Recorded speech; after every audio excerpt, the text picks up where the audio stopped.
गंगा किनारे बसा, इतिहास, अध्यात्म और राजनीति की गहरी परंपरा से लिपटा बिहार का पटना जिला और उसके दिल में धड़कता फुलवारी शरीफ। यहाँ सूफी संतों की खानकाह से लेकर आधुनिक चिकित्सा के प्रतीक एम्स पटना तक, धार्मिक सौहार्द से लेकर राजनीतिक संघर्ष तक, सब एक साथ सांस लेते हैं। लोग कहते हैं फुलवारी शरीफ केवल एक जगह नहीं, यह एक एहसास है जहां पुरानी हवाओं में भी नई सियासत की गंध आती है। पटना महानगर का हिस्सा होते हुए भी फुलवारी शरीफ की अपनी एक अलग पहचान है। यहाँ की गलियां पुराने मुगलिया दौर की इमारतों से सजी है। खानकाह मुजीबिया, जहां हजरत मखदूम शाह मुजीबुल्लाह कादरी की यादें बसती हैं और जहां हर साल उर्स में हजारों लोग अमन और मोहब्बत का संदेश लेकर आते हैं। शाही संगी मस्जिद, मुगल काल की एक अद्भुत धरोहर जिसके ईंटों में भी इतिहास बोलता है। हिंदू मुस्लिम दोनों समुदायों के त्योहार यहाँ साथ साथ मनते हैं, चाहे छठ पूजा हो या ईद उल फितर। गांव के गलियों में मिठास एक जैसी होती है, यानी यहाँ के लोग जानते हैं कि राजनीति आती जाती रहती है, पर मोहब्बत और मिलजुल ही असली पूंजी है। तो सबसे पहले नमस्कार, आप देख रहे हैं न्यूज़ जीरा और मैं हूं आपके साथ विपिन। पटना जिले के दिल में बसा 25 डिग्री 34 मिनट 39 सेकंड उत्तर और 85 डिग्री 4 मिनट 46 सेकंड पूर्व पर स्थित फुलवारी शरीफ।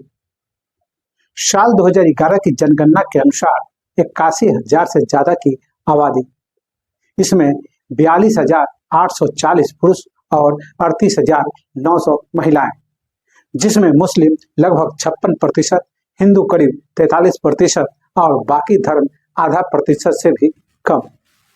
बात करें साक्षरता दर की तो 79.5%, महिला साक्षरता 74.6% और यही विकास की सबसे बड़ी चुनौती है। फुलवारी शरीफ विधानसभा बिहार की राजनीति का एक अहम मैदान है। पटना जिले की यह सीट अनुसूचित जाति के लिए आरक्षित है, लेकिन इसका असर राज्य की सत्ता के समीकरण तक पहुंचता है। यहाँ जातीय ध्रुवीकरण भी है और सामाजिक न्याय की राजनीति भी। रविदास, पासवान, यादव और मुस्लिम मतदाता यहाँ जीत हार का फैसला करते हैं। अब जानते हैं इस सीट पर जातीय, धार्मिक और सामाजिक समीकरण क्या है। अनुसूचित जाति 23.45%, मुस्लिम वोटर 14.9%, हिंदू 56.49%, मुस्लिम 42.96%, अन्य 0.56%, शहरी इलाका 26.33%, ग्रामीण इलाका 73.67%। पासवान, रविदास, मांझी, मुस्लिम, यादव और कुर्मी समुदाय हर चुनाव का गणित बदल देते हैं। साल 1977 में स्थापित इस सीट पर अब तक कुल 12 बार चुनाव हो चुके हैं, जिसमें राष्ट्रीय जनता दल 4 बार, कांग्रेस 3 बार, जनता दल यूनाइटेड 2 बार, जनता पार्टी, जनता दल और भाकपा माले एक। अब हम जानेंगे कि अब तक हुए इस सीट पर चुनाव की स्थिति और पार्टियां और उसका माहौल। बात करते हैं 1977 की। उस समय विजेता हुए रामप्रीत पासवान जेएनपी पार्टी से। कुल वोट मिले 35,316, जबकि दूसरे स्थान पर है दशरथ पासवान सीपीआई से और कुल वोट मिले 17,169 वोट।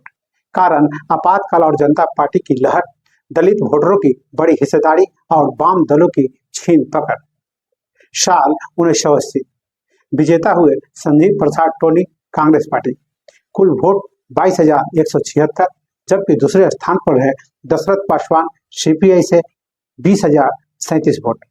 कारण कांग्रेस पुनरागमन और वाम दलित वोट का विभाजन। साल 1985 विजेता संजीव प्रसाद टोनी कांग्रेस पार्टी से 59,339 मत मिले, जबकि दूसरे स्थान पर दशरथ पासवान सीपीआई से 14,890 वोट मिले। कारण कांग्रेस की मजबूती और वामपंथ की घटती लोकप्रियता। साल 1990 संजीव प्रसाद टोनी एक बार फिर विजय हुए, 30,766 वोट मिले, जबकि दूसरे स्थान पर है विद्यानंद विकल आईपीएफ पार्टी से। उनको कुल वोट मिला 16,037। कारण ओबीसी आंदोलन का और कांग्रेस पकड़ कमजोर होती दिखी।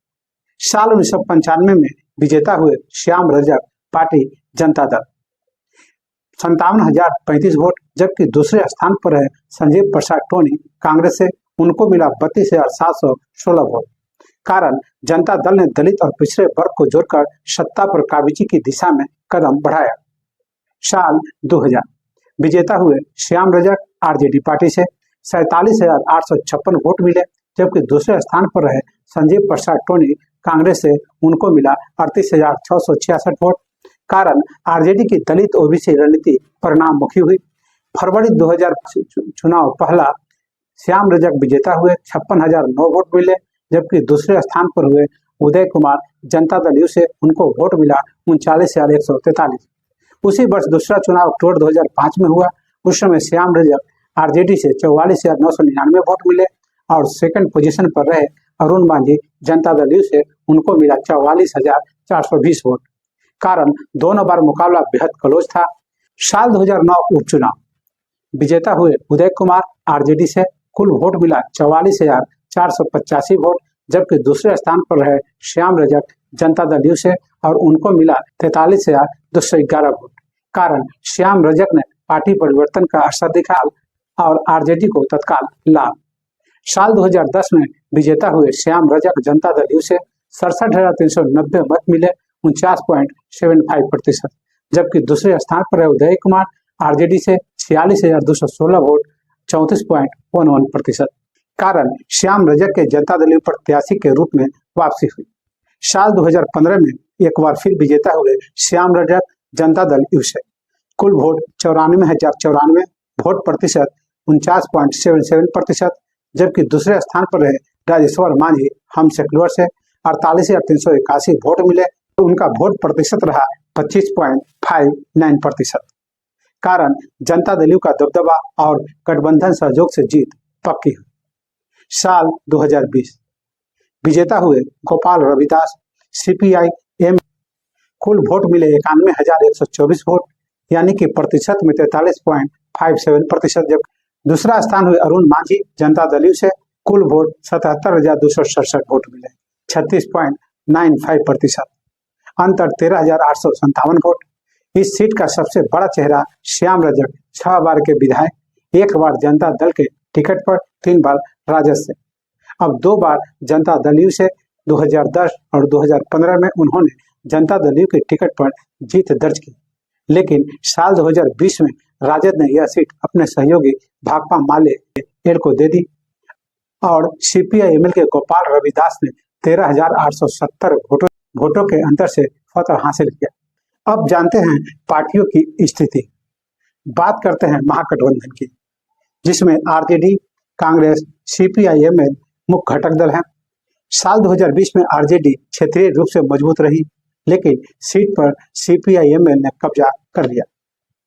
साल 2025 में सीट भाकपा माले को दी जा सकती है, लेकिन वे अपनी ताजी जीत पर वापसी नहीं करना चाहेंगे।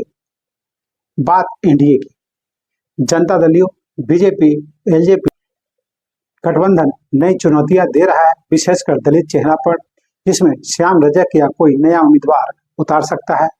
बात करते हैं मुस्लिम वोटर यानी कि एआईएमआईएम की।